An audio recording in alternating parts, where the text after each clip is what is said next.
Hello and welcome back to FACEIT Stage 1 LAN Finals, live from London, England. My name is James Duffield and I am joined again by Thorin on my left, but I have some new friends here now, FiFLaren and Sadikist. How are you guys doing? You want to go first? I'll go first. How I'm are good. you? I'm really good, actually. Yeah, no, I've been here for 2 days now, so settled in and enjoying London as always. What's your favourite place in Soho? What's Soho? Okay, never mind.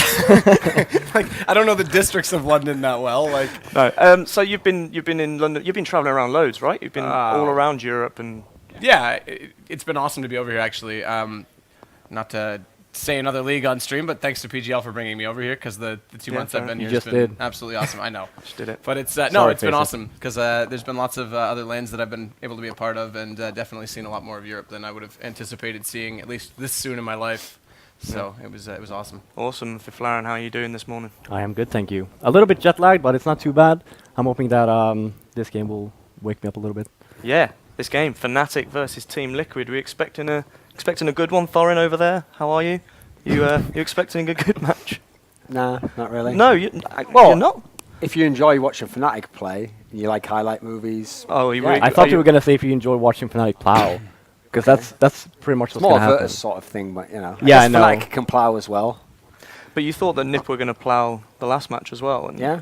and they didn't. Well, in the that's second the match. exception that proves the rule. Every now and then you're wrong, but that just highlights how often Did you just you're admit right. that you were wrong? No, because they did win still. Oh, okay. So technically, They yeah. didn't. They didn't. Right, we're going to have a look at Team Liquid's lineup now on screen. These are the guys who are potentially going to get ploughed according to Thorin. Who's the standout player there? We were talking about Nitro earlier, Thorin. Would you agree, FiFLaren and Sadikist? I'm gonna have to agree. Yeah. I mean, Nitro to me is like one of the best up-and-comers in North America. Very talented, probably by far the best player. But you know he's gonna probably do work in this game, if anyone. So I don't really want to see him as a standout player because you know he's gonna be performing. I would probably say Adren, because without him calling decent strategies, this will not play out well for Team Liquid. Okay, well, just to go go ahead. to Nitro. Yeah, if you go back to ESEA LAN in December, season, I think that would have been 16, 17. I can't remember what number we're on now. It would have been 17. Although Denial, or pardon me, not Denial, but although Fnatic actually won that game, Nitro dropped something like 30 frags with iBuyPower back when he was playing with them. But then when he switched over the most recent performance, MLG, when they played each other, it was 16-13 Fnatic. So there's been completely two opposite sides of the coin. One where Nitro actually made an impact and one where he didn't. I still think he's the player to watch against them, though. I mean, if we want to go beyond that, beyond the obvious name, the other person I'd probably pick out is Fugly. He can be pretty good as well. I think he has a chance to show his stuff here.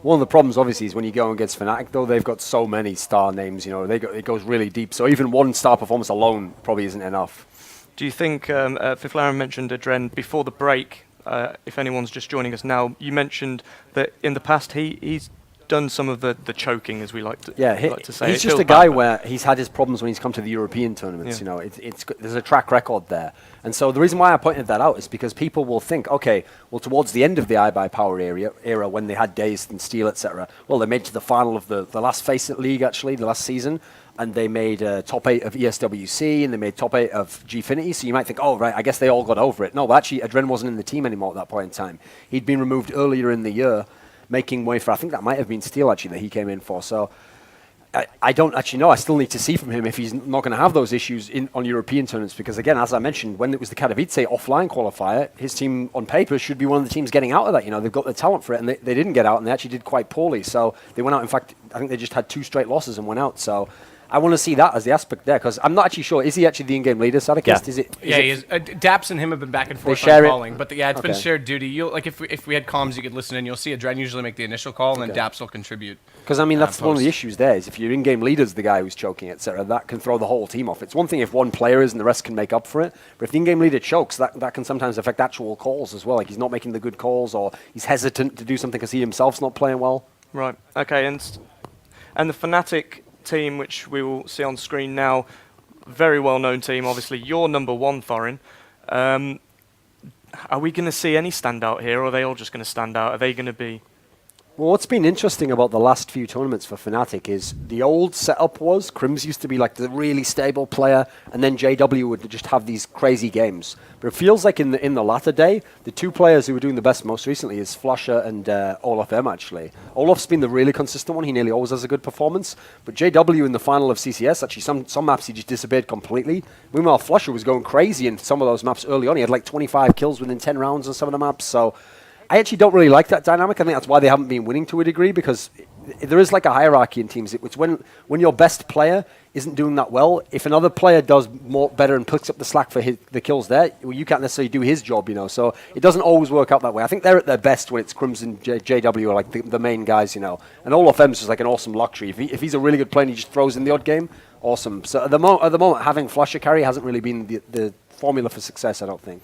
Do you think that's going to get into their heads a little bit, that they're what they see as their star players and not actually pulling No, out the I actually think that they see it as a positive thing, because Flusher hasn't been playing that well up until recently again. Like, I mean, after he got scrutinized online and everything with everything that happened, and then you had coming into MLG Aspen, he played horrible that tournament. Same with ClutchCon. So coming in after, like, the tournaments after, he's actually been playing a lot better, which is great for Fnatic, the form. Crims hasn't been playing too well. But then again, we always know that even if he's not playing too well, he has the potential to play well, especially on maps like Mirage, where he's holding the A-bomb side himself.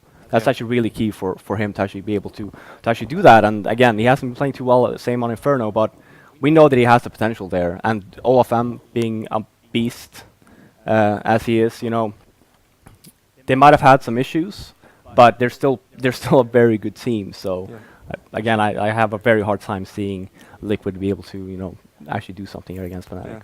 The betting community seemed to agree with us there, or with the analysis that it was on the screen a moment ago. 95% towards Fnatic.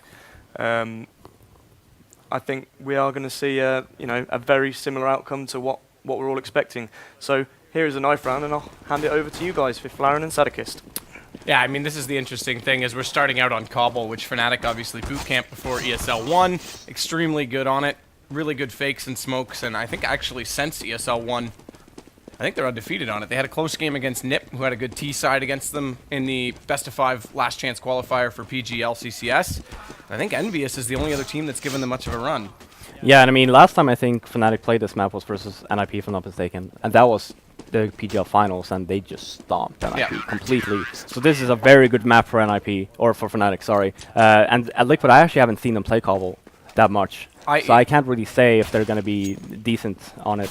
Yeah, I haven't seen them play the new iteration of Cobble at all. Obviously, I've been over here and quite busy. I've been trying to keep track of what's going on in North America, because obviously quite a bit's gone on in the last week in terms of rosters. But yeah, I mean, this is a map specifically. We talked about who to watch. Olaf on the defense. FACEIT, when he watches that long hallway, is absolutely relentless. Drop. Pronax actually plays it up close and usually gets away with it. He's really good at dodging flashes just because he plays right on the edge of the doorway. So as soon as he sees a flash, one step sideways, and even if he's partially blinded, it's, you know, he's got like half a second and he's already peeking again. Yeah, I actually think that this is probably one of the better maps for Pronax. If you just look at it, I think Inferno and also Cobble are probably Pronax's two best maps. And which is great for being the in-game leader and being able to put in like those numbers and playing the position so well, which he does on both of those maps, on Inferno CT side as well.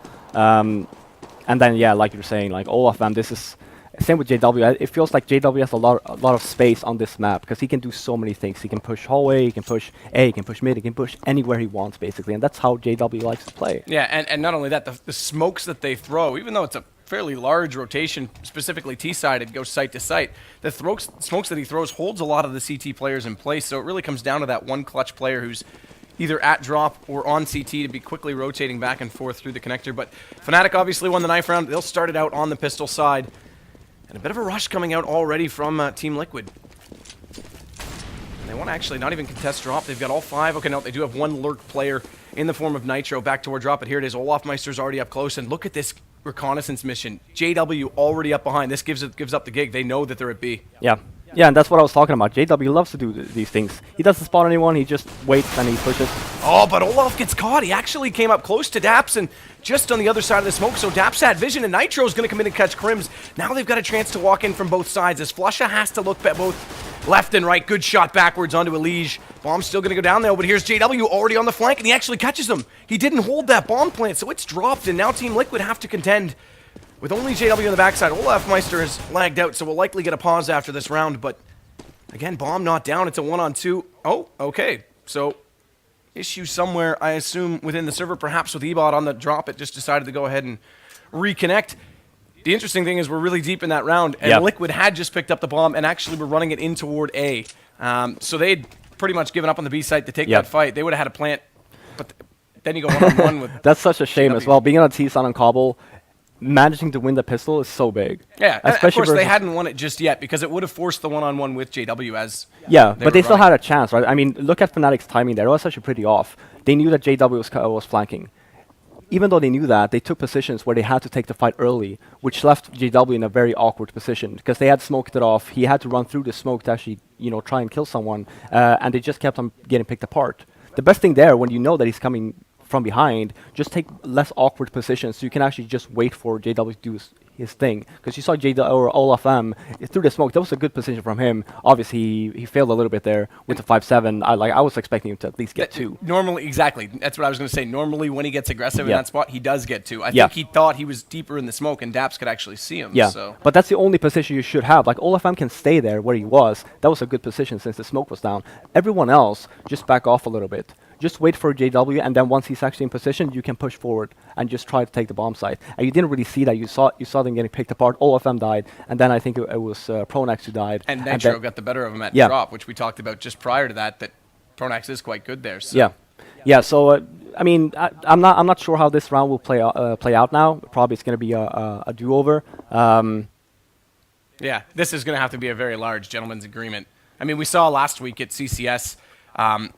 Envious actually did kill out a player. I saw that. But there was some debate even still about whether their buys were identical and the money was identical at the end of that. So this is essentially impossible to come back to a dead square, dead even battle. How much time was on the clock, how much health was on each player. No, I mean, essentially we're going to have to redo the pistol. Yeah. And I mean, especially most of the times when you have the rule set is if something happens the first 3 rounds, you just replay it, right? Nowadays, you can actually replay the round. So even if you want just a pistol, then you can at least just replay from there. But since the pistol wasn't over, and even though it was looking in Liquid's favor, you can still, I mean, it's probably just going to be a replay. Yeah, I mean, that's, again, you talked about the unfortunate part of this is pistol looked like it was potentially going toward Liquid.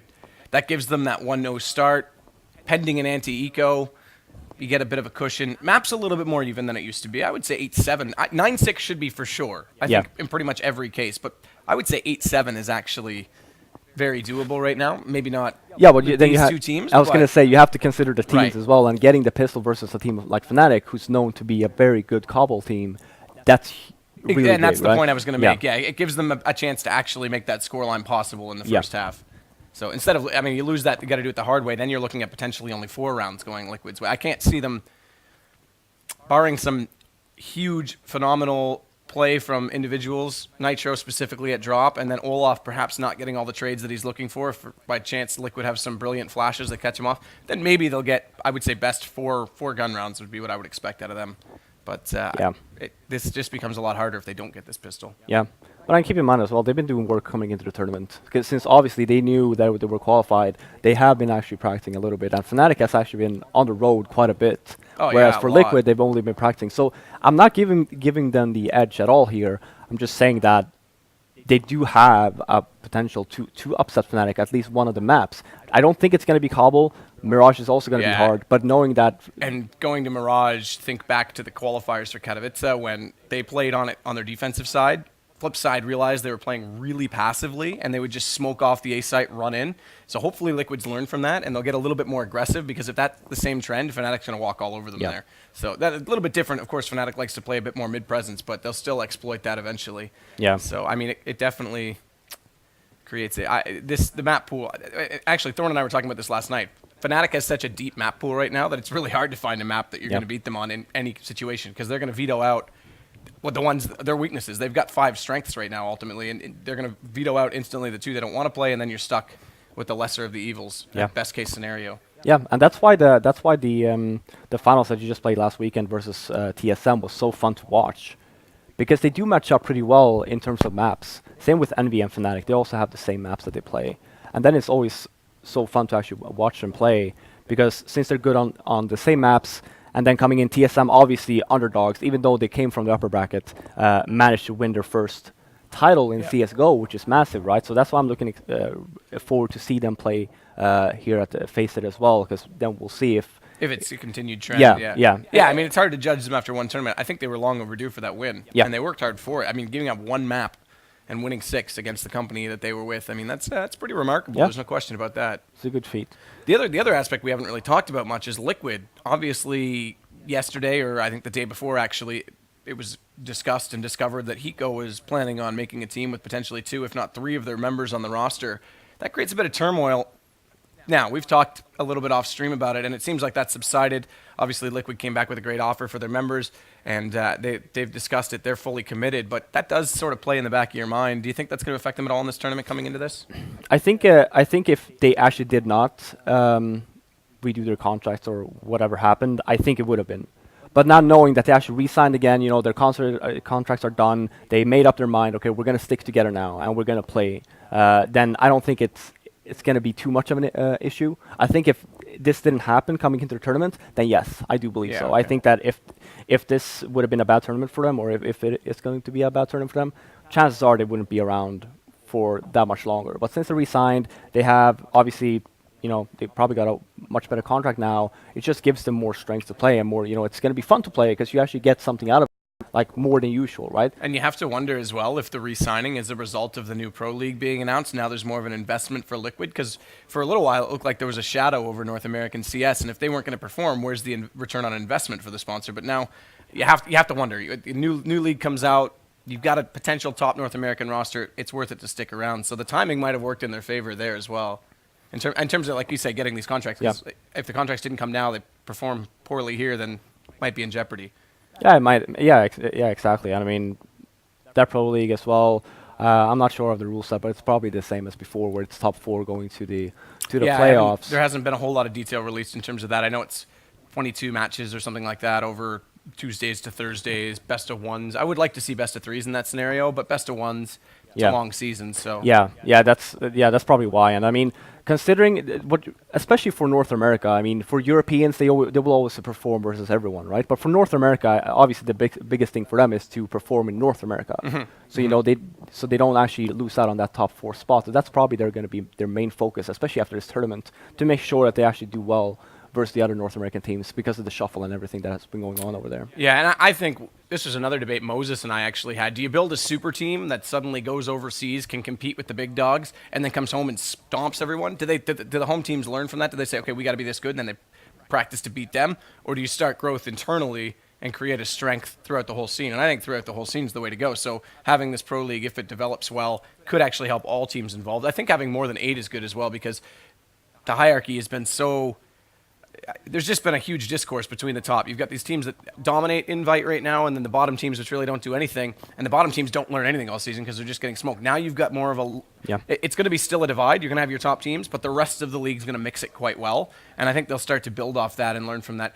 I said best of 3s might be the way to go. I'd still like to see a best of something, maybe even best of 2s, just to give a little more time in each match. I don't like best of 2 though, because then you feel like, let's say it goes 1-1, right? Yeah. And then you're like, okay, where's the last map? I want to see that. I And guess it just that's ends. true. But it still adds to more of the season stats. You can still say, okay, this was an upset because, well, okay, they evened it back up, or hey, they played horrible that night. I don't know. There's a debate to be had there. I think best of 1s just, they kind of like salivate you, and then you just don't get, it's like Pavlov's dog. It rings the bell at the start of the series, but then the meat never comes. So I don't know. But what do you think about the shuffle then? So my thoughts, right, is I that tweeted it last night. I don't think that any team got necessarily any better. No, I just think that maybe a little bit, right, but not to the point where, oh my God, this is such a great team. These going to be able to perform so well versus the Europeans. I don't really see that. Like Cloud9 for me, like Skadoodle is a great pickup. Like that's the best pickup that they could have gotten. But then you pick up Freakazoid, and all due respect, the guy does have some skill, but he hasn't played in X amount of months. I think it's up. It's definitely beyond 8 months at this point that he hasn't played. It might even be a year. I'd have to look back. It's been a busy year, but that kind of cancels it out, doesn't it? I don't. The thing is, people are talking bad about Freakazoid. I actually think it's a good pickup. The reason being is that even if he might not have played for a long time, he's their entry fragger, and you need that because you have like Shroud, for example. He's super good when he goes in second or third. Like that's his thing. Like to go in second or third and just mop up the floor with everyone. Same with Nothing, and then you have Skadoodle, Strong Opper, and then Shogairs. Yeah, so as long as Freak can come on and play that role and be successful in that role, sure, even if he trades or has to set up trades for Shroud, I suppose. But I think that the other win for them is that they locked up Swag, and you would anticipate that if the ban's lifted, he's in a position then, if he wants to play, I don't know if that's in the contract, he could then actually say, okay, I'm a player again, I can leave the organization. It leaves his options open, but it also gives Cloud9 a foot in the door in that possibility. The rest, I tweeted basically the NA Shuffle more like how many teams can we muffle, because the rest of them just swap players. I mean, CLG getting rid of Peter to me still seems confusing. When I think of CLG, I think of Tarek and Peter right away. I don't know what roster chemistry issues they have. Obviously, they're rumored or almost confirmed, I guess, by Hayes to be moving to a house. Maybe his personality doesn't mix and spending that much time with him. I don't know. This is all stuff you can read into it. I haven't actually discovered a whole lot more about it, but that's a big player. They don't even know who they're going to replace. I assume JDM64 needs to come out of retirement for them at this point because he's the only one I could see stepping into that role immediately. There's rumors over Professor Chaos, who obviously just left Nihilum to make room for both Hiko and Pyth, which is another roster I think that strengthened. Well, Pyth But joined how much? Luminosity though. Sorry, he joined Luminosity. Yeah, That's Semphis right. joined. Right, Yeah. Semphis. There you go. My mistake. Yeah. I knew it was another. Which is another. Actually, that's another interesting mix because now you have Semphis and Hiko together again. Obviously, they'll put their differences behind them, but there was definitely tension between those two as well. You never know. And I mean, and the funny thing here is that out of all the teams, Liquid is the one that has not made any changes. Even though it was going to happen, it didn't. So these are the one team. This is the one team that's actually intact. Yep. Now, is that going to work in their favor? Maybe, do they feel strong enough as individuals, as a team, to actually compete versus the NA Shuffle? Elevate had the same approach, though. They did make roster changes in the middle of the season, but it's been a while since then. They've sort of subsided. And I was talking to XP3 last night, and he said, why do we want to make constant changes? I'll give you the example, actually. If you look at LG, at the start of Season 17 ESEA in January, they were predicted to not win a single match by Rotoderp. Hate to call them out again. So we're just getting word actually they're going to restart the game, but we'll finish this thought. Rotoderp basically said they're not going to win a single game. But because everyone had just made roster changes, no one was really settled in. They were coming back off ESL qualifiers, ESEA lands. They ended up picking up a bunch of wins that they rode out and made it into the lands. Unfortunately, it hasn't been strong for them since. Now they've picked up two players that might, this time I'm right when I say Pith, thanks for correcting me, and Peter, which actually give them a bit of a chance. But because they didn't change anything, the consistency for them paid off. And Liquid might be in that position now if things get rolling. Obviously, the Pro League starts up, rumored to be May 4th if all things go according to plan. So it could give them a bit of a boost. Yep. And like you were saying as well now for the restart. So it's going to be 0-0. They're going to replay the pistol, obviously, because the pistol didn't even end. So it's going to be fun to see if Liquid actually can manage to... Because they had an idea there. They had a plan coming into the pistol, even though it looked sloppy, I was going to say. It looked a little rough to get in. The one thing I will say is where JW already pushed up and had the information, if they run the exact same setup again, I imagine that Fnatic's already going to be stacking toward it. But, I mean, that's reading into it a lot. Because then you could say, okay, well, they already did that. We already know they did that. Now they'll just change it again entirely. So we'll see if Fnatic responds to that or if they just go default. Yeah, they'll probably do the same thing. Thinking, because I mean, there's no point in changing because you have JW in the mid, just he has all the information. Even if they actually come there, having the people in connector towards the A or B bomb side, rotate back. Yeah, you can just have them there. So the setup for Fnatic will probably not change. It's going to be the liquid setup, if that will change or not. I still say run the same play. It's a debate. There's definitely a debate because Liquid's the inexperienced team here. Do they overthink it? Because it almost is overthinking to say, oh, they know what we were going to do. We're going to do something completely different. Well, that worked. You did get into the site. You found the two entries. The big thing is, does Olaf change his position? Because that's really the one that opened up the site. So. Oh, yeah. I mean, that run could have looked so differently if Olaf just had gotten the 1 or 2. Like when they ran in, he didn't get a single one and he ended up dying. But if they run the same play and he stands on the exact same position with the 5-7 and the smoke and run the, and let's say he gets 2, right? Then that's a whole different round. Yeah, it's a whole different scenario. But it's about, obviously you should never second guess yourself either. So if Liquid came into this game with a game plan, just stick to it. Doesn't matter if it's a pistol, just stick to it. Because chances are if you keep on changing, even if it's just a pistol, right? Let's say you change it because they're like, oh yeah, they know what we can do now. Let's just do something else, like go mid, for example. And that fails. Then the insecurity will come, knowing especially for them as well, they're the underdogs. You know, they had a game plan, and that's probably what you want to do when you play against a team like Fnatic. You have a plan, you want to try and stick to it. And actually, you made a really good point about the fact that Liquid's been practicing for a long time, because when they were under the Denial moniker, that's a player in North America. When they were under the Denial moniker, they went into ESEA land in December knowing they were going to be playing Titan first, and Daps basically said, I don't care who else we play. This is a good test for us as a North American team. He said, I've spent so much time counter-stratting them, and they actually had an amazingly good series against them. So Daps is quite good at reading into his opponent. Now, there was a little bit less time to prepare on who they were going to play in this land based on the fact that the EU side the pecking order wasn't quite as established, so the seedings weren't set in stone until about a week and a half ago. Yeah. So. Yeah, but it's just, I mean, as long as you're ready on the maps, then even if you just have, let's say, a week to prepare for the specific team, you know the map, you know the layout, you know everything, you have your idea, right? And then after you go in and you start watching the actual teams you're going to play on it, if you do have like an idea, okay, we're going to play them on Cobblestone, for example, then it will still help you. Like, it will still be better, even though you might not have as much time as you would have wanted. Now, it's always great for all the teams. Like I always say this, like coming into a team, always try to know the veto. Always try to... Which surprises me that it shows that Liquid might have confidence on Cobble we don't know about, because most teams instantly look at that against Fnatic and go, that's out. Yeah. Yeah, but then most teams as well always have that one map they don't play. Yeah. For Fnatic, it's Nuke. You know? For Liquid, it might be Overpass, for example. And they're like, we don't play this map, we're just going to veto it. Now, I don't know if they play Overpass, it was just an example. Yeah, we're just going to veto it. If they end up picking Cobblestone, we'll be ready for it. You know, okay, yeah, we can't play this map, we're not good on Overpass, for example. Yeah. We know it's going to be Cobblestone, then let's just prepare for that map. Yeah, I guess like it's the lesser of two evils. Would you rather take the gamble and play them on Overpass where you think you're completely useless, or if you're somewhat proficient or at least somewhat comfortable on Cobble at all, take that fight. So yeah, I mean you got a point there for sure. It's just interesting to see teams let it go through against Fnatic, because this is a map that originally I said teams were scared of them, that they were almost using that to their advantage. They were letting people ban it out because they wanted other maps more. But then we actually finally saw them play it, and they just slaughtered teams on it. Yeah. And it was like, okay, the hype is real on Fnatic's Cobblestone. Like, you have to give it the respect it deserves. Again, Thorne and I mentioned it last night just in casual conversation. Fnatic's depth right now is massive. Oh yeah. They're a very tough team to play against because they're so good on all the maps. But it's specific maps that they're really good on. And obviously Cobblestone is one of them. Mirage is one of them. Yep. Cash is one of them. And then they also have Inferno. Like, these 4 maps, if anything, I would just avoid. Dust 2, it's playable, for sure. It's probably out of the 5 that you have in there, Dust 2 is probably the weakest one. Mirage, they're super good at. Yeah, Inferno, I obviously the best Inferno team out there as well. So, and you have Cobblestone again. I would say their Overpass is mediocre, but you're right. Of all the maps in the pool, I'd say Dust is the one you'd almost want to play. So I was just referring to their 5 strongest maps, right? Yep. Out of the 5, it's Dust 2 that's the weakest one. It's the one you want to aim for. Yep. Yeah. No, I mean, again, it's a good point. But we're back into the game. We'll get things going. Are we starting with a knife again?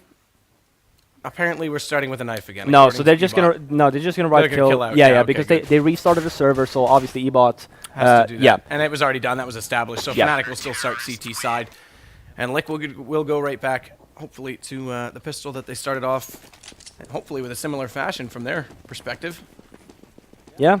I mean, obviously you have to stay positive, but they need this pistol. Like, again, I don't know how good Liquid is on Cobblestone, but knowing how good Fnatic is, I have a hard time seeing that Liquid can do something here. And the challenge is that Fnatic, I wouldn't even say that one half for them on this map is that much better than anyone else. It's that they're good on both halves. Yeah. They can get numbers on both sides. We talked about the fakes a little bit, how Olaf holds people in place. It's usually Olaf that throws them. He's not the only one. Yeah. So yeah, Olaf switched it up. Yep. So now he's ready for this close fight. He's got the but you do have smoke flash on that one as well. It does look like they're running the same play though. Well, it looks that way so far. Fugly's a little bit more passive. In fact, they're going to slow it down just a little bit sooner so that smoke will go back out. But as we mentioned, Olaf this time has...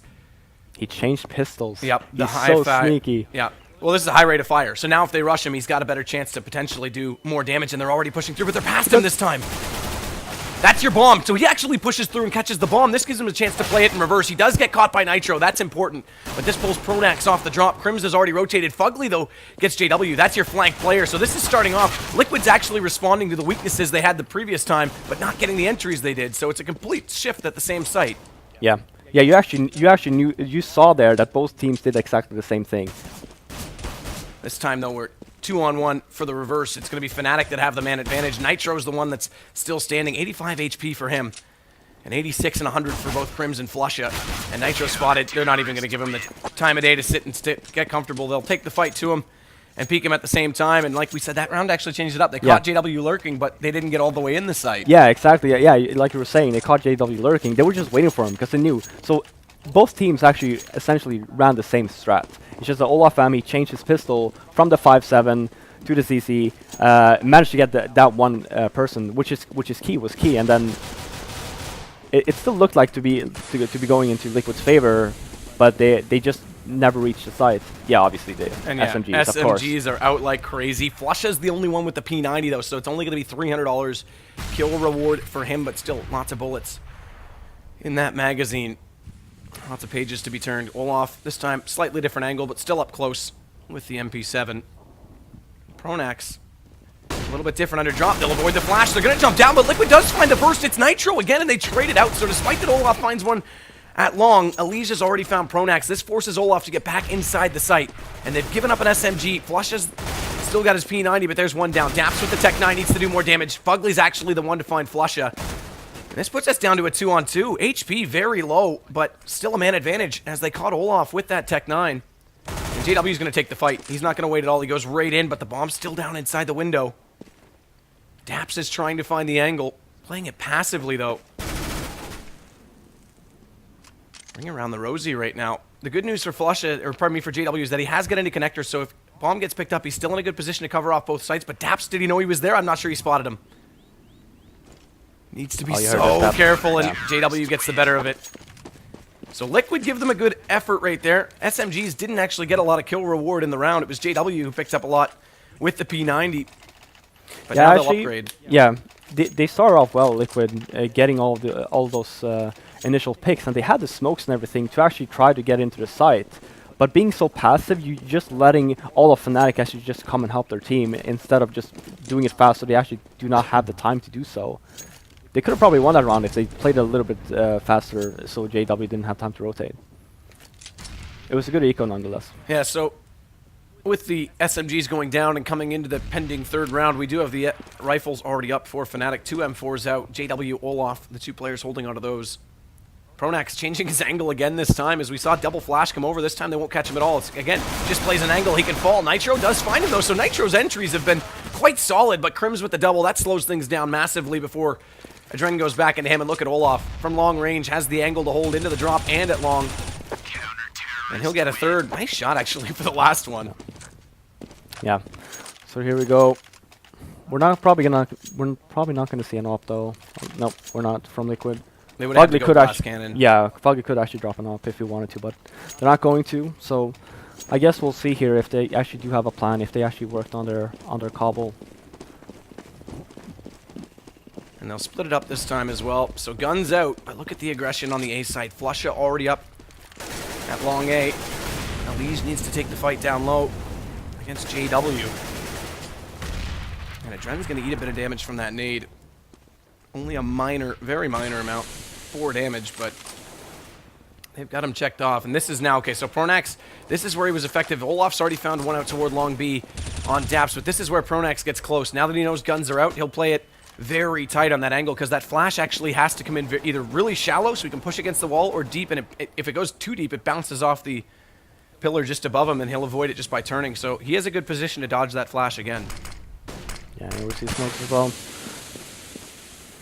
That changes him, forces him out. Yeah, the problem here that Liquid did not get any map control, so you see all of Fnatic, they're all going towards B, and they just left that one person on A. This is going to be extremely tough for Liquid to actually get the site. Olaf goes passive though. So based on the read, this is interesting because they've actually got 2 players outside a drop Pronax up close. He could actually fall back and help. And where he goes passive, that gives up a little bit more room. So Adren finding that kill gives Liquid a chance to walk around the corner, but Pronax won't let them go any further. He's already found a double, and JW contributes on the third. They're going nowhere fast, and they're all dead. Yeah, and that's the thing about not taking map control, especially on a map like this. The map is kind of big, especially for you saw Flusha being so aggressive on the A bomb site. If you would have just taken some map control, maybe forcing JW back towards the site, it gives him less time to actually rotate, to actually help out his teammate. But since that didn't happen, Fnatic had 4 players there, so it didn't really matter if Olaf actually went defensive, knowing that, yeah, even if I go down, we have 3 more guys waiting for him. Adren catches JW early. So that's one lurk player at A, and they're going to take advantage of this. But here you go. We talked about it. By getting that far forward at A, you've got a lot of time to rotate your player and connector back. So Crims is already there. He finds a Liege. Flusha domed up on the way back out. Olaf, by the way, does have an op in this round, but again, he's over at B. In fact, he's going to go even further than that. He's in the B tunnels behind Team Liquid right now. Just has to bide his time because they're going nowhere. Again, they can't find the opening at all in toward the bomb site. Yeah, it's very risky. That's an op up. Yeah, So especially now knowing it's 1 minute left. Yeah, there you see Adam picking up the op and he gets it. It's very risky, especially when there's so much time left on the clock. If he goes down there like you did, you give the op to your opponent and it's a 3-on-2. Yeah, and you see B is completely open now. So they're taking a gamble here, Fnatic. I think that's the correct call. Just to wait it out. This is interesting, though, because I was actually thinking a save might have been possible, but look at Crims up close. Once they had the man advantage and 2 guns picked up, they were definitely going to go for it. Unfortunately, that is exactly the wrong thing to happen to them. So even when it looked positive, it looked like they had a chance. Crims catches them off. Double for him, and it's just Fugly left. He's going to go down on the way through. Crossfire already set up. They're getting lots of kills out. They are taking men down on the Fnatic side. They're just not getting anywhere near the bomb site. Yeah, it's the execution that's lacking right now from Team Liquid. I mean, getting that up was great, right? And then you see Fnatic, very smart play by Crims, actually pushing the hallway just to make sure, okay, I need to clear out something here. I can't just stay passive and just wait for them to make their move. I have to make the move first. And he managed to get 2 and he gets the 3rd one later as well. And it gives, then they don't have to take that much of a gamble to just stack one site, which they did. And interestingly, Adren goes right back to the op. So we'll see if he can find another kill with it this time. As Olaf wants to get aggressive in this smoke. Okay, so actually just plays it off. Pulls the second one out. He does that. He kisses the smoke. We're seeing more and more players do that to dodge the flash that goes through. Yeah. As we see there, that flash goes a little deep. Even if he doesn't dodge it, he's in the smoke and undercover. Daps, though, finds Olaf, so overstays his welcome as that smoke slowly dissolves. Good counter flash out on Elige, though. They know Flush is up close, so they won't take that fight, but slows down the push. Can Pronax hit the shot?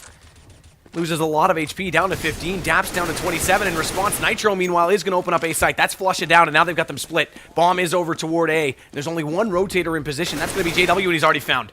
So Nitro is making the difference now, and they've got their best chance to secure a bomb site. Crims held back by Daps, who is lurking, so he'll be even slower to arrive at the party on A. And Pronax on low HP is already going to get caught. Good hold on the angle from Elige. And they'll just wait this out. Crims has very little movement to use, as he's got players on all sides. Yeah. That was a pretty decent round by Liquid. Again, you saw them lost entry. They kept on going though. They kept on trying to get the map control, and it paid off. They got the site. I think it was Flusha.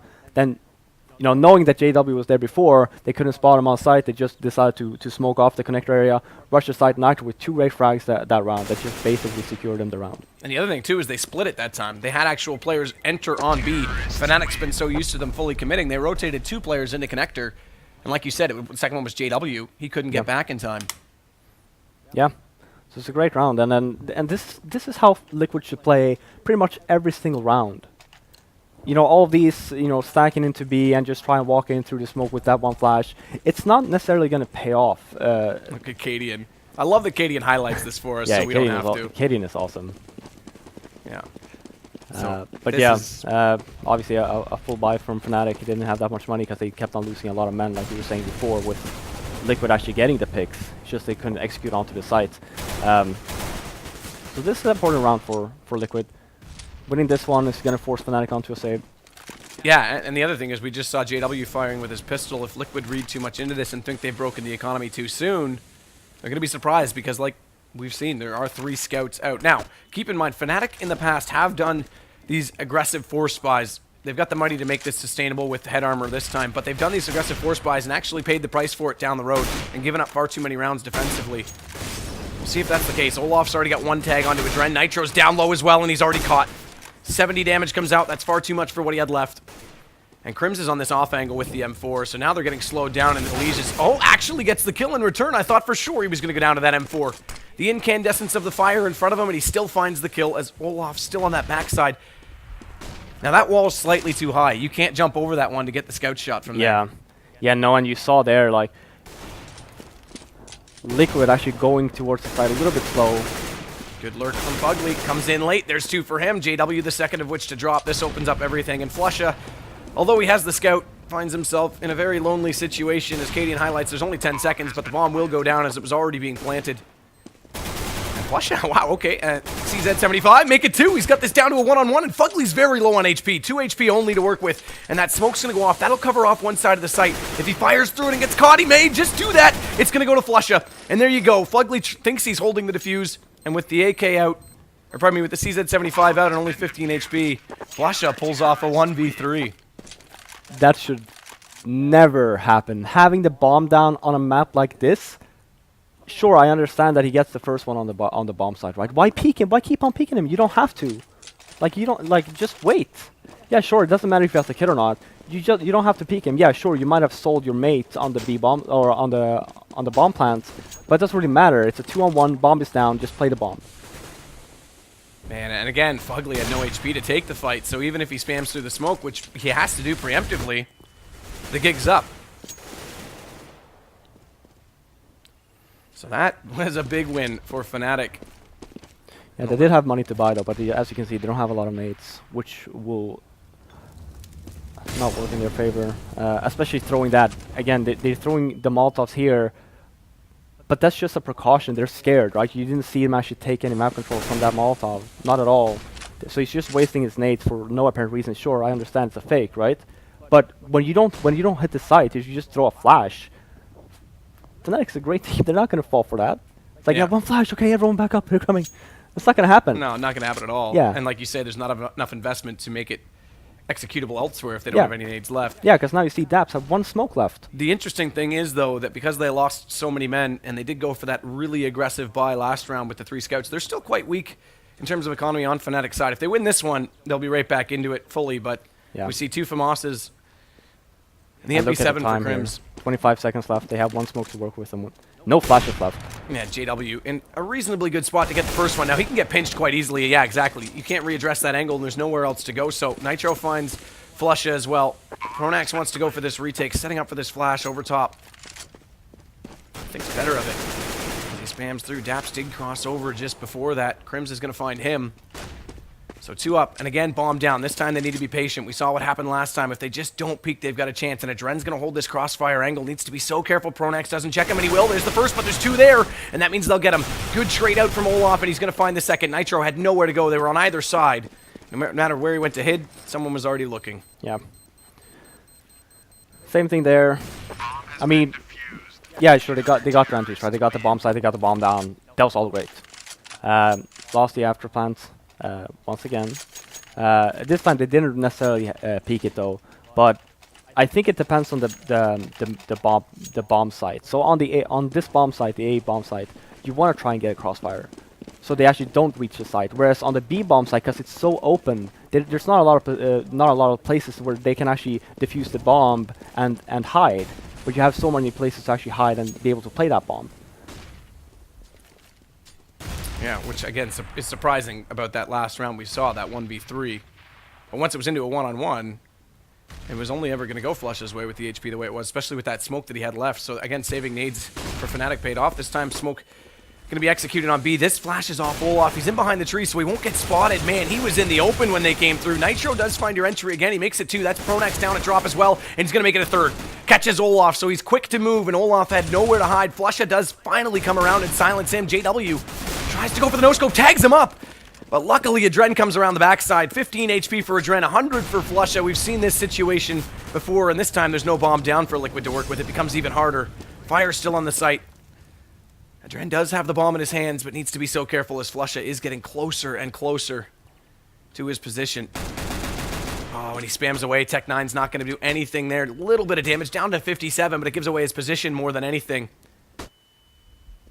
But still, Flusha wants to change his angle. And Adren's going to go for the op. This is very interesting. It's up close. Oh, and he almost hit it. That would have been an absolutely brilliant play. But Flusha gets away alive, and the Tech9 can't do it. Down to 13. Reasonable effort from Adren. Is this Call of Duty? He's just jumping around with his M4. I made that reference actually last weekend. I better not do it twice, or Valve's going to fire me. Well, very I said quickly. that now, so Yeah. you're off the hook. Thank you. But yeah, I mean, again, Fnatic are really good at situations like that when they're, you know, even if they're men down, those clutch situations they're very good at. That's why you don't like so Fnatic or for Liquid there they actually hit the site. JW went naked, completely glass cannon, no armor, and as a result, aim punch down to 7 HP on just a tag. So Flusha actually gets a Dren, but Elige does still find an entry. That's with the P250. Immediate response, and Olaf turns around. He's already got 2 in the round. Dap silences him. And they're deep in, but JW's still alive, still has this pistol, only the 7 HP. They just need to tag him up once, and they do. Fugly does find him eventually. Crim's now on the way around. Will catch out him. So this still gives them a good position here to pinch the site, and that's exactly what they do. Yeah, good thing to mix it up for Liquid there. Going a little bit faster caught Fnatic a little bit off guard, especially when JW didn't have an armor, so it worked well.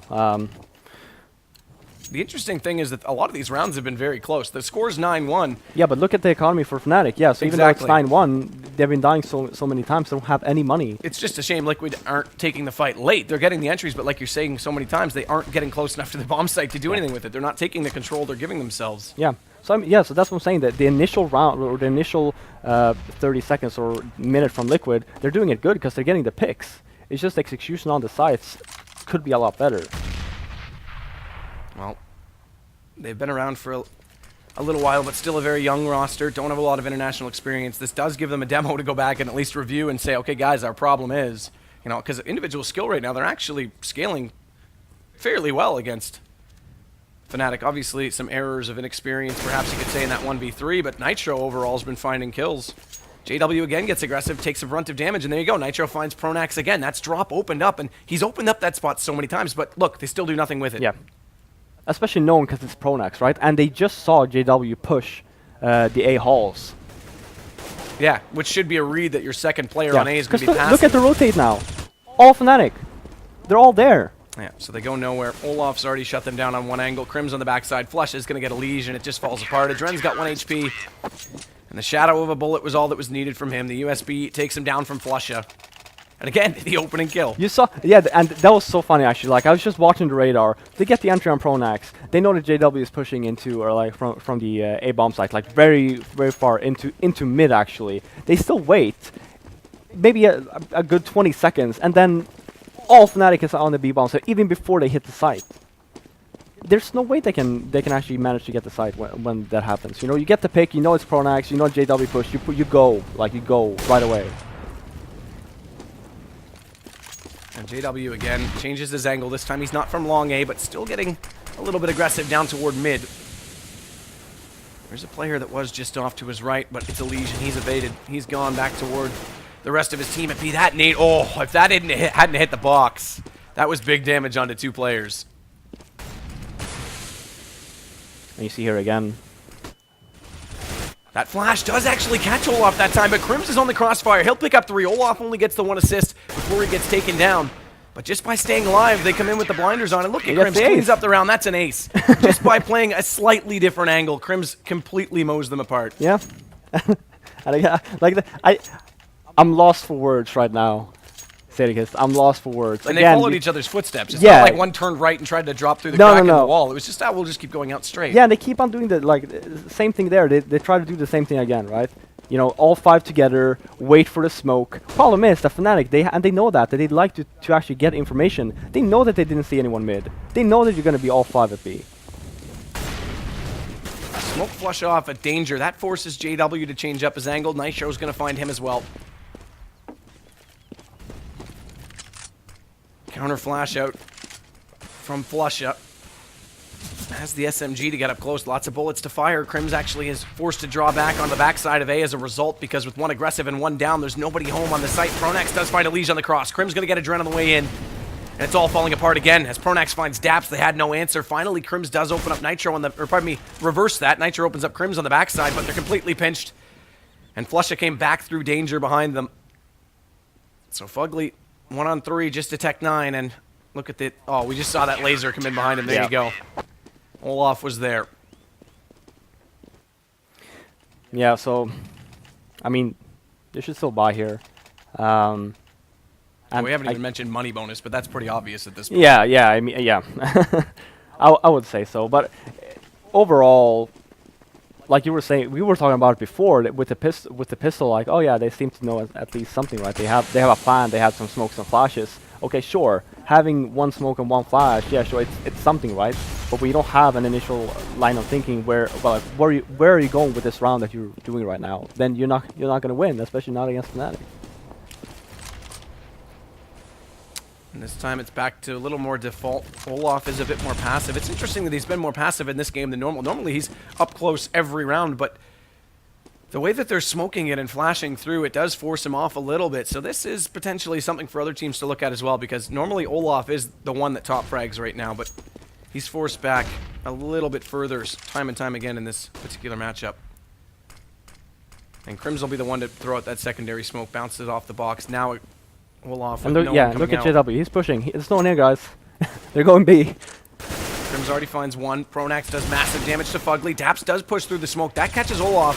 But again, this is similar to the pistol round that we saw, the second pistol round in specific, because they went the same strategy. They don't push through, though. Now they're just stacked up, and Flush is holding an angle so easy through the box, and there's nowhere for these last two players to go. Yeah, and this what. Just leave, at least leave one guy in mid. You know JW was gonna push. You know this. We saw, I think it was Daps that threw over the wall at the long hallway to block off the connector at the front of the rectangle, the garden, or whatever you want to call that. That smoke actually could work the way that they're reversing. When they rotate a player in a connector, the player that's inside drop actually plays that reverse angle out toward long. If they can get that smoke out more, cancel out Olaf early, then they have a chance to get to the backside of the site, but they're never getting there. See here again. Fnatic pushing, just getting that initial map control, because that's key even for the CTs. They're doing a good job at it. And Liquid, they don't have a response. And Pronax catches Daps. That was very efficient play from Flusha because they knew he was actually aggressive and long. They wanted to come up danger behind him, and one Molotov holds them off. So when he resumes the duty, he gets aggressive again, and no idea he was there that time. Yeah, they're just getting run over. Olaf has one player already pushed in though. Has to be so careful. Somehow survives. Gets away with only 5. The nade will do the rest from Adren, but that's all it will do, and we have a 14-1 score line. Now, this may not seem surprising, Fnatic versus Team Liquid, but based on the way the round started, it actually kind of is that Liquid couldn't close out. This could have easily been, I think there was 5 other rounds that they could have had. Oh yeah, I mean 2 Afterplant rounds where they should have won. Just misplays on the B bomb site. They peeked instead of hiding. On the A bomb site, they got the bomb down. Afterplant, they hid instead of peeking, knowing that they're actually getting into the A bomb site. It's a lot more difficult. So yeah, a lot of mistakes that cost Liquid a lot of rounds, and this is why they only have 1 round coming into the CT side. And Elige, the newest player on the roster, finished out with only 4 in that half. Remember, he replaced Nafla. It was slightly before all the roster. Shuffle, Flush is going to open it up. Dap's already down. Glock train fires away. And you see all of them as well. He's the final raid boss. Tech 9 armor. Yep. I think someone said there was a stat that, like, in the last couple months, that's his most used weapon or something. I can imagine ridiculous why. that. Like, yeah, I can imagine why. So Olaf's going to push it out. He's already on to B. Fnatic haven't committed either way, although this is long rotations, and when they're walking in specific, it is a lot longer. So this indicates that they should eventually commit to B. Now that smoke gives away a position, so Olaf's going to pop up and take that shot. It's Nitro that's down very low now, 65 HP. Adren's also getting tagged up to 44 on the A side as they're just trying to hold him in place with one player, one lurk player, and it's being successful so far. Flusha finds one on the way through. Pronax eventually does take down Nitro on the backside. And remember, if this pistol round goes the way of Fnatic, we're on match point already. Elige gets 1. They're finally coming alive. Make it 2 for him. Important that he at least gets some kills to get his confidence level up, moving on to Mirage, but here we go, match point already. Yeah, and look at the difference in playstyles there, right?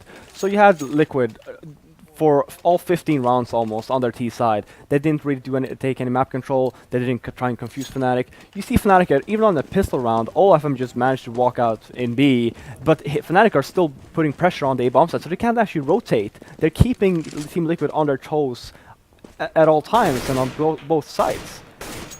That's the main difference here that you see, like, just from this one round, Fnatic versus Team Liquid. Olaf gets through with the SMG this time. Now, he didn't realize there was a lot more players pushed up than there was. He found the first, but that smoke concealed the other three, so there is still a bit of a stack on the B site. This forces them to thin up a little bit with Daps out toward danger. Look, again, one smoke. Fnatic is so good at utilizing just a single smoke to hold a player in position, so Daps is scared to push through it. He's not sure if there's someone waiting, and he doesn't get any information.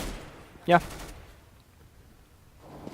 So yeah, he actually falls all the way back, whereas right now he could potentially be on the flank, similar to how we saw JW do things. However, JW is waiting for that lurk, so...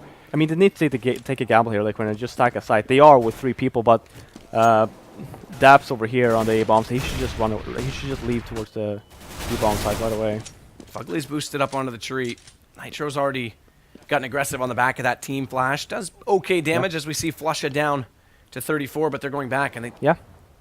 Damn, 30 seconds. They will be able to make this, but Liquid need to read it early. Daps has already headed back over. Yeah, but they're not moving Liquid at all. This is interesting that Daps dropped down but didn't push any further, because by staying up on the stairs, he has a way to peek and hide. Now he has nowhere to hide when they get close, and in fact, it won't even matter. They've already got him. Olaf's going to come in as well. Fugly does get one on the backside. That's JW, and he's picked up the AK as a result, but bombs down. 2 men only remain now for Liquid, and one of them has very low HP. Fugly on 12, Fugly on 0, and Nitro on 50. Gets the shot on Olaf, so still wants to show off some impressive individual skill, but that's all he'll do. And it's 16-1 Fnatic. Make it look easy in map 1. Oh yeah, they did for sure, and I mean that's why they picked Cobble. They're very good at Cobble. Yeah, definitely. Again, there was rounds where Liquid, not to discredit, like again, I don't want to hype up a team that just got 16-1. It's hard to do that, but there is still room for improvement in the fact that the rounds were starting off. It wasn't entirely a complete slaughter. There was a bit of an opening for Liquid. They just never did anything with it. Yeah, exactly. You can actually see like the lack of experience from the Liquid side. I was saying before, even before coming into the game, that the play to watch for me, Liquid or Nitro will put in the points. I said Adran because he's their in-game leader. He needs to be. He needs to actually use the players that he have to the best of his abilities, and he didn't really do that. They got the picks, that was great, but then what happened after that? Nothing at all. And there wasn't even like, very again, passive. we talked about that one smoke that went over the wall that could have opened things up. We only saw them throw that like once, maybe twice. We saw it for sure once on camera. There might have been one other round when it was out. So you're right. It was the picks were there. The individual was there. There was no teamwork afterwards. So that's an excellent point that they need to definitely work on. And now we go to Mirage. That could be interesting. So. Yeah, I mean I believe that this is Liquid's pick, so hopefully they will have a better showing on Mirage. But then again, Fnatic, they were looking good on Cobblestone, and Mirage is also one of their better maps. So hopefully we're going to see a tighter game. But by the way they were playing on this map with the team play and the execution that they had, even though they're, who knows, right? Maybe they don't play Cobblestone that much. Yeah. But you know, they need to go and talk about this and just make sure that, you know, they stick together and they actually execute the sites. Well, let's bring our analysts back in. James, Thorin, what did you guys think of the matchup? Thank you very much, Sadakist. Thorin, yeah, it was the plow, one-sided plow, yeah. the plowing. There's only one side to a plow. There's the guy behind it who's pushing the plow, and then there's the dirt getting plowed by it. Yeah. So I know which and was which within that within that relationship. I think, we all know. So the standout, or not the standout players, but the players that we spoke about beforehand. Yep. That needed to pick it up. Nitro, you said has been standout recently. Yeah. Adren He's the most needed to skilled pick player it on the up. team, I think. How do you feel like the guys did? How can they improve going to the next one? It was a bit of what I kind of mentioned, which is that Nitro, he did what you expected. He got some kills. He had some nice skill moments. But it reminds me in the NBA, sometimes you have a team that's like not a very good team, but they do have a good player on it. And they always say, like, in this game here, we're going to win the game. We're much better than them, but, let him get his points. Like, he can get his points and look good for the fans, but then everyone gets what they want. They get a show from this guy, but then the better team wins. It kind of felt like this in this game, because even when Nitro would get these kills, it couldn't have much impact on the game. It's not like he could win around by himself or just destroy the best player from Fnatic every time. He was just getting his kills here and there, and some of them when there weren't that many players left on his teams, he was kind of just picking up free kills that don't actually contribute to the round win. In terms of Adren, I won't say he choked outright. Like, a lot of teams are going to have that sort of scoreline if they go on Terra's side of Cobblestone against Fnatic. But in terms of what I mentioned about if he has any issues, it can transfer over to the leadership aspect. I didn't really like their Terra's side approach at all. It was so slow. I think on that map, that's like death. If you try to go to the left side, for example, as the terrorists, if you just really slow it down completely, again, it's the Swedish teams particularly, they always have such good comms that they'll be picking up on stuff like, right, I haven't spotted anyone here, so then someone will be rotating over, and you'll always meet extra men in the site, whereas if you just went a bit faster, yeah, they're going to know you're coming, they're going to be able to put the counter flashes in, but in theory you can fight versus 3 people in the site there. Maybe you have a better chance of getting in there. On the whole in the game, I don't have a lot of criticism for Liquid. They were just outclassed. I mean, there was a round where Flusher won like a 1v3 with just a CZ, so I don't know what you're supposed to do at that point in time. That's not supposed to happen. It was one of those hashtag just Flusher things moments, I think. Yeah. What can they do? Is there anything they can do at this point? We're going to be going into surrender, Mirage next. ask for clemency, mercy, provide gifts and tributes to the Emperor's Fnatic. You know, there's lots of things they can do. No, there are serious things they could do to win this game. Voodoo, call upon the old gods, get a mafia hitman. You're asking for real. Yeah. These are real things they can do, guys. These are actual physical things that they can do. No, These but guys obviously they can. There's not a lot you can do here because the problem they have. This is actually an interesting point I was talking about with some of the guys when I was watching this game was, I noticed the American teams in general, it feels like they're kind of like centered on their team. They just pick the maps and ban based on what they think they're good on. So Liquid assumes, right, we're really good on Mirage. We think we're good on it. So whereas I'd tell them, under no circumstances, let it go to Mirage. Fnatic's really good on it. Their philosophy is like, we'll go to the maps we like. Whereas actually, I prefer the strategy of like, you just go away from the maps of the team that's better than you. Like if you're an underdog, you always get away from their best maps. Even if it's maps that aren't that great for you, maybe you aren't that great on Dust 2 or Cash, I'd rather gamble and go more towards those maps than play something like Inferno or Mirage. And so historically, I've noticed Liquid didn't really take the gamble there. They always went with their strong map and just prayed they'd win. But praying that you're going to beat Fnatic on Inferno and Mirage probably is not a good plan. Okay, so guys, I'll bring it over here to you guys as well. In the first match we saw Nip and Immunity. After the first map of that, we were like, okay, Immunity are not going to be able to do anything here. It's a steamroll. But in the second map, we saw them give them a decent game.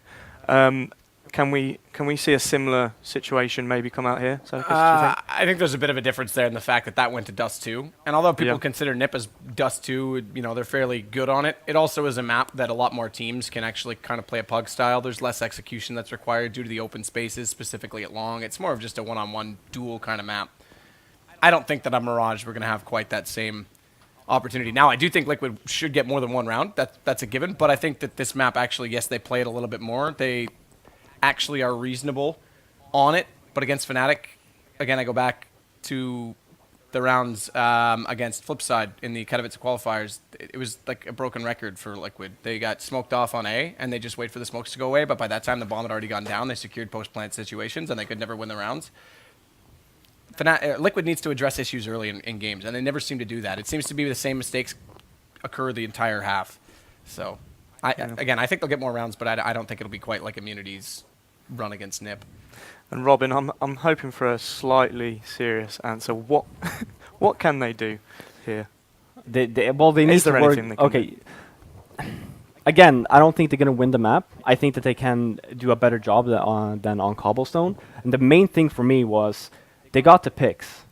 Everything was good, but the execution wasn't there. You saw plenty of times when they hit the B bomb site where you just waited, kind of like how Sadikis was saying that they played on Mirage before, where you just wait for the smokes to fade and then they go. You can't do that. Yeah, sure, it's a bad thing to run through a smoke, but there's going to be situations where you have to, and you have to take that gamble, with a good flash or whatever, and just storm the site.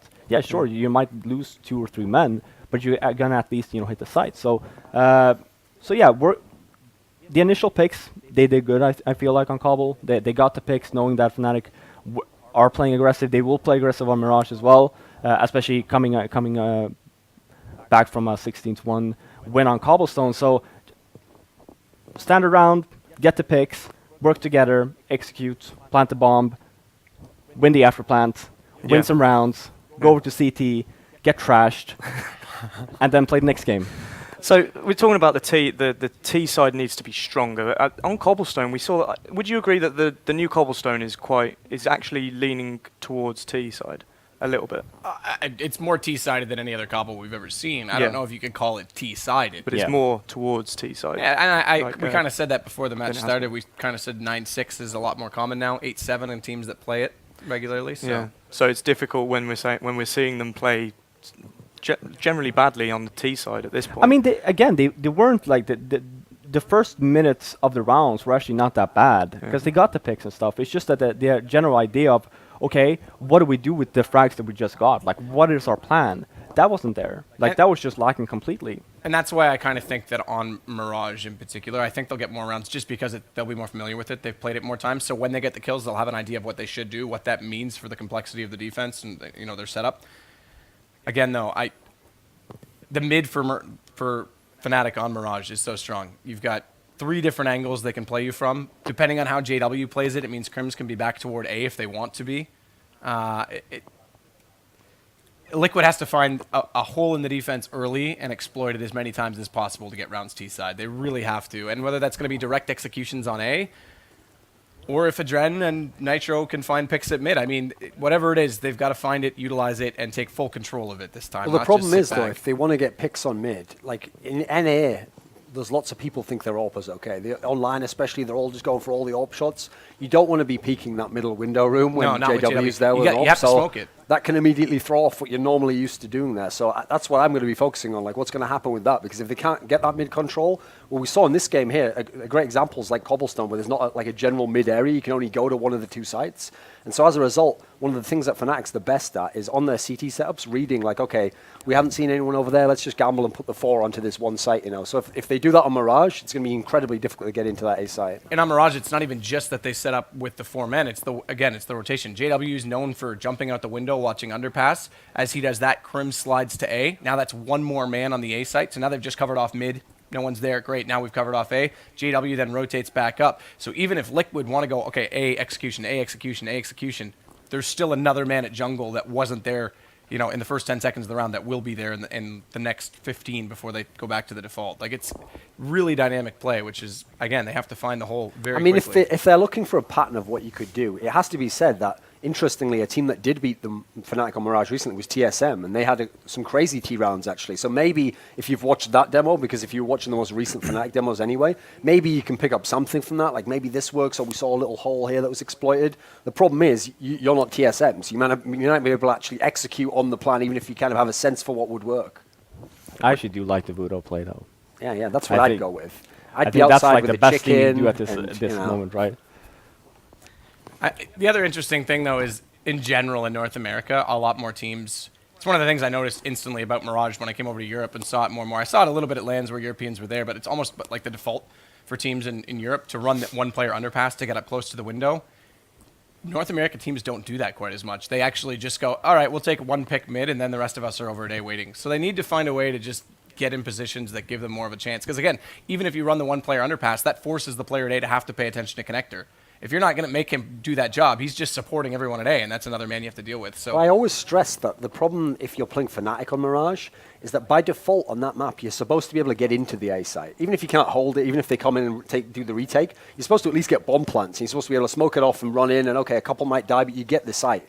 Versus Fnatic, sometimes when they have these, like, they stack properly and they gamble properly and they know you're not going to the B site, you just can't even get in the site sometimes. They're just holding it really well up close. The guys over at the palace area, it's like you can't get out even. So that's usually the dynamic people have is like, okay, we can always get into A. So we're going to set that up and then we're going to go B based on that. But if you can't even get into the A, well, then eventually you just have to go B and then they have the lockdown there. This is one of the maps that you really can lock down CT side, I think.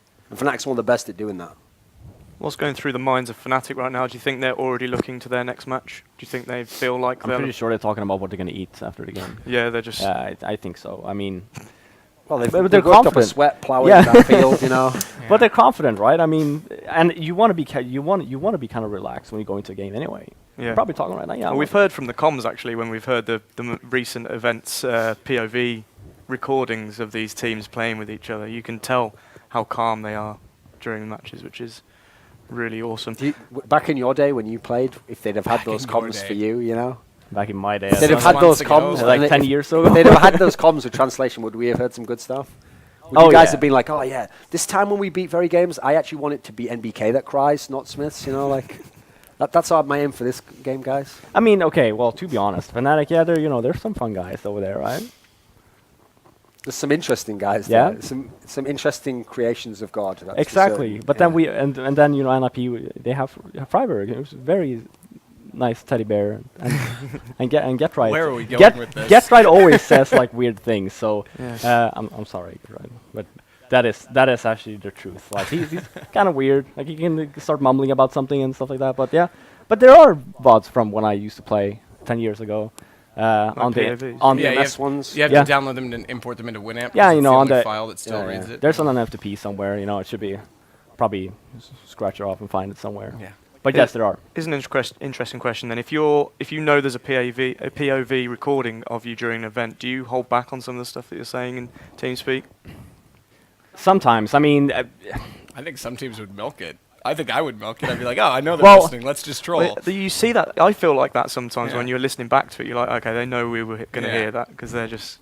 well, it there feels are like they're trolling us. there's gonna be times where you don't even think about it, and you might say something that